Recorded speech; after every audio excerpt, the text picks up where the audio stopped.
നമ്മൾ പലതും ചെയ്തുകൊണ്ടിരിക്കുന്നത് അതും ദൈവരാജ്യത്തിനും സുവിശേഷത്തിനും വേണ്ടി കൊടുക്കുന്നത് പോലും മറ്റുള്ളവർ കാണാൻ വേണ്ടിയിട്ടാണ്. നിങ്ങൾ ആലോചിച്ചൊക്കെ നമ്മുടെ ഇടവകളിൽ, നമ്മുടെ ദേവാലയങ്ങളിലൊക്കെ ഒരു സ്റ്റാച്ചു ഉണ്ടാക്കാനോ അല്ലെങ്കിൽ ദേവാലയവുമായി ബന്ധപ്പെട്ട എന്തെങ്കിലുമൊക്കെ ഒരു പുനരുദ്ധാരണത്തിലോ കൊടുക്കുമ്പോൾ നമ്മുടെ പേര് വരണം, നമ്മളാണ് സ്പോൺസർ ചെയ്യുന്ന 4 പേര് അറിയണം.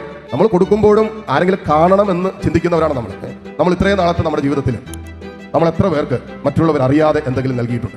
അവരവന്റെ വേദന മനസ്സിലാക്കി, കുറവ് മനസ്സിലാക്കി, ഇല്ലായ്മ മനസ്സിലാക്കി നമ്മൾ എത്ര പേര് കൈയഞ്ഞ് സഹായിക്കാൻ തയ്യാറായിട്ടുണ്ട് എന്നുള്ളതാണ് നമ്മുടെ ഹൃദയത്തിന്റെ വലിപ്പം. അതുകൊണ്ട് മനസ്സിലാക്കാൻ പറ്റുന്നത് നമ്മൾ ചെയ്യുന്ന ചെറിയൊരു പുണ്യപ്രവൃത്തി പോലും ദൈവം കാണാതെ പോകില്ല.